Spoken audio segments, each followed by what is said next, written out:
Evening, folks. Mets2128 here. Sorry for the delay. I'm going to give you my 2 cents on Naruto manga chapter 582. Well, as far as fleshing out a character's backstory, it was about as good as we're going to get with this chapter. In this case, we got a bit of Kabuto's backstory, or specifically his childhood, when he was found by, though I find this a little odd, a nun. No, I'm not shitting you.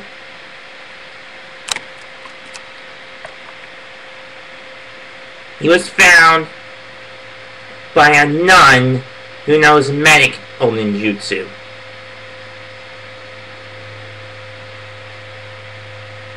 How does that work? I don't know. And honestly, I just find it unusual. Because to the best of my knowledge, any form of religious symbolism outside Hidan's fanatical satanistic zealotry doesn't seem to fit into any of the characters, the setting, or the backstories that occur throughout the course of the comic.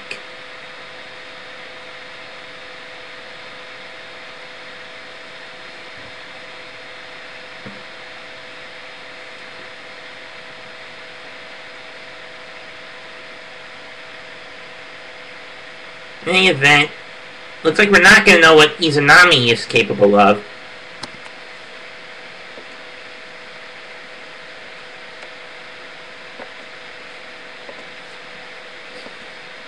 And from what I could gather,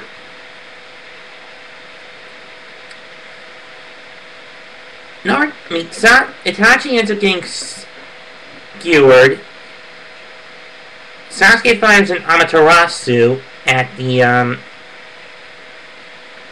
near Kabuto.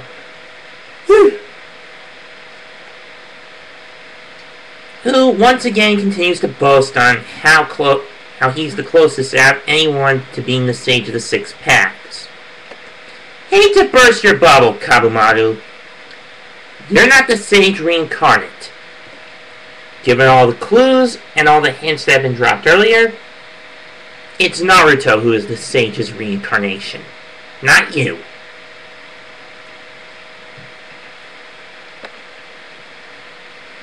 What is it with bad guys in anime trying to act like a bunch of bastard heretics?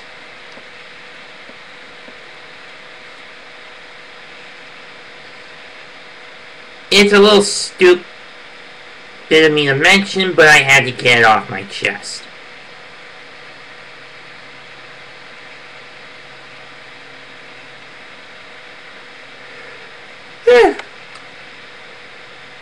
Excuse me.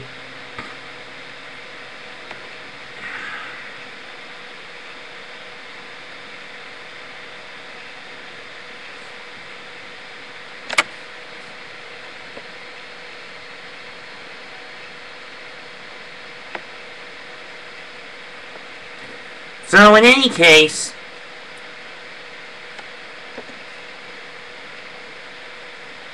Itachi and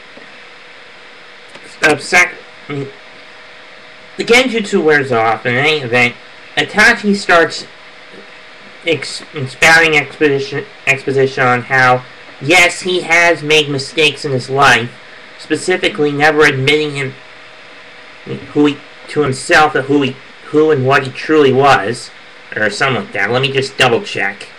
This may take a little bit.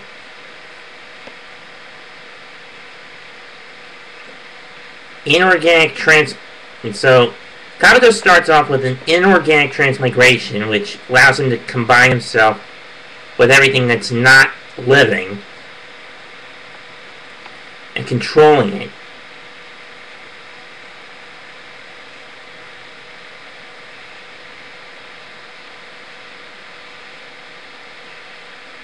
And Itachi ends up becoming more or less shish kebab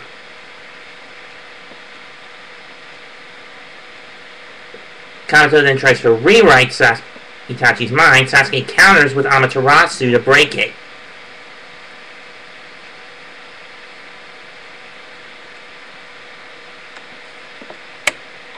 Itachi apologizes to Sasuke for one reason or another.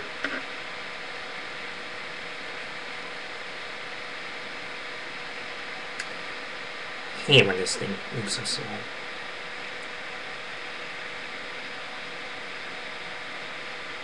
And Kabuto's arrogance starts to blind him, saying that he has become someone that can create and control all the rules and principles of the natural world that Orochimaru studied.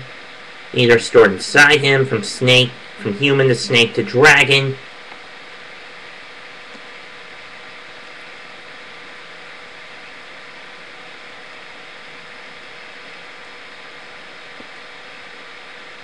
And compared to him, none of the Uchiha clan are nothing. Sasuke rebuttals him, but Itachi cuts him off, saying that Kabuto reminds Itachi of what he used to be, of what Itachi himself used to be. What do I mean? Next page, Itachi explains it.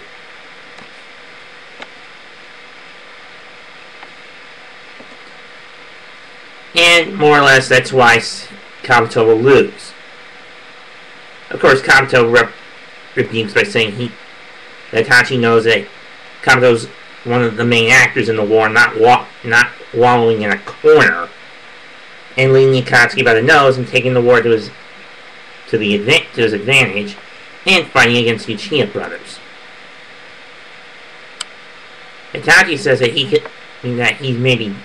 very different from Kabuto, but at the same time he sympathizes with him. Itachi, are you really this stupid to give this son of a bitch any kind of pity? Feel sorry for this son of a bitch? Anyway, in the end, Itachi says that Kabuto was a spy as well, and lived in the same world of lies that Itachi used to live in. Itachi also states that he couldn't understand who he was, and now he feels that maybe actually knowing who he is the key to reach perfection. Because that means nothing. That means knowing what he can and can't do. But Kabuto says that's what a loser would say. Isn't acknowledging what you can't do the same as giving up of what a loser would say?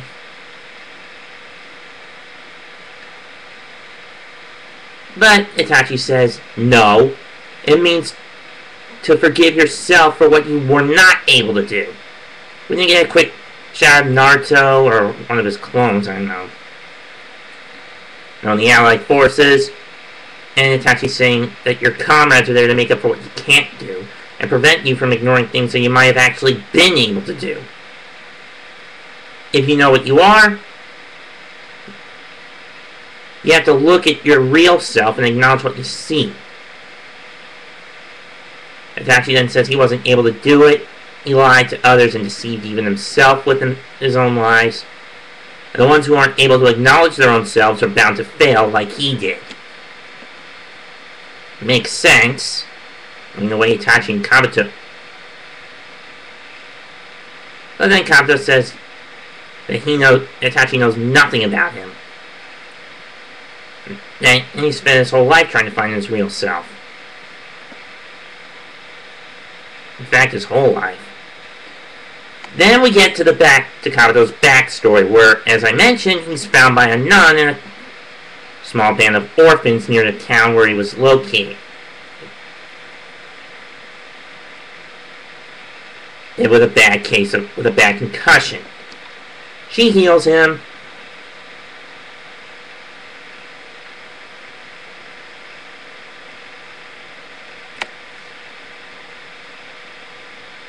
Asks him about his parents or what his name is. Urushi, one of the kids, says he's not going to say anything. So they take him back to the orphanage.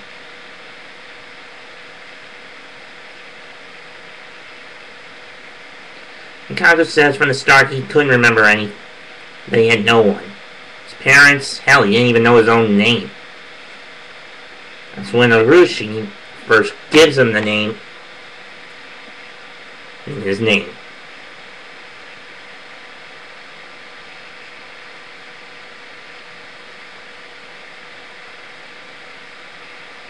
By literally slamming a helmet onto his pounding skull.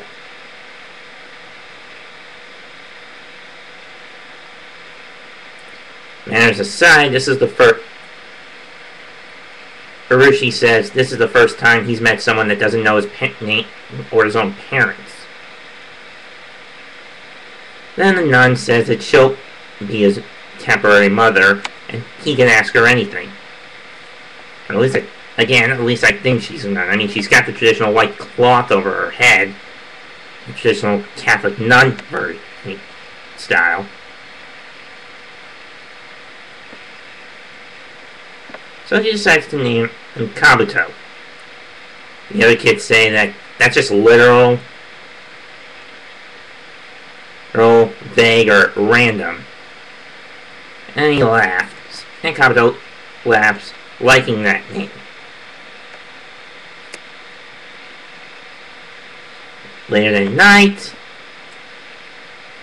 Kabuto's contemplating to himself, and he hears some of the orphanage heads trying to get subside, talking about how they can't do any more with the subsidiary funds from the country and the village, so they try to negotiate with them again. One of the sisters says they can barely make it on what they have, and now they have one more kid. I know that the country and village won't give them any more money for that. Money or food or supplies or whatever.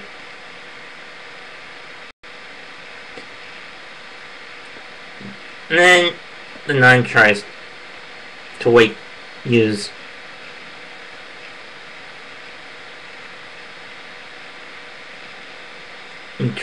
goes to try and do something about it. The fat one hears Kabuto go outside the door.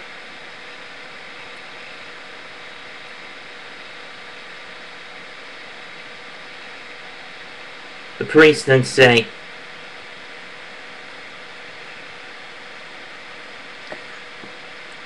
that he hasn't learned the schedule of rules.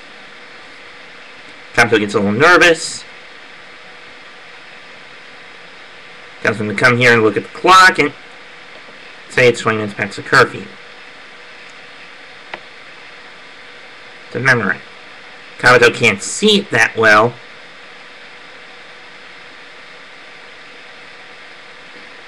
So his quote-unquote mother gives him her glasses, and he says it's 9 o'clock.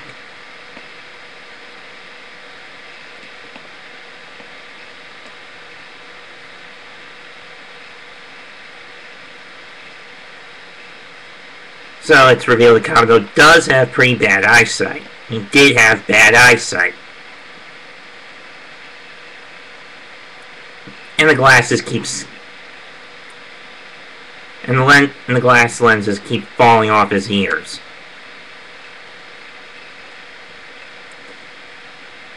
Has he ever heard of contact lenses? Though granted, those can be a little more irritating than eyeglasses. At least with an eyeglass, with glasses, you can adjust the frames. Contacts, the minute they dry out your eyes, you gotta pop them out and re-moisturize them. And Kabuto starts blubbering, starts crying, says thank you. And then we get him saying that his name's a code, his glasses are a tool, and he's been no one from the start. Thus, he's had nothing. Whether or not this is true, I don't know. I've gone well overboard than what I needed to say, but basically, I give this chapter, if you're into character backstories, it's a 9. Everything else, I can't give it more than a 7.5. It was decent for what we got. We finally got a little more details into Kabuto's backstory, because he was probably the most difficult character to decipher.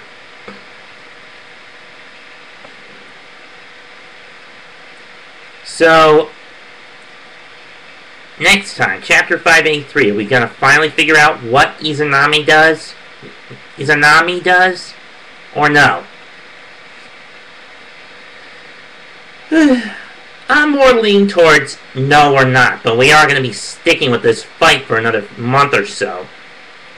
This one's going to drag forever. Anyway, that's it for me. I'm out. Peace.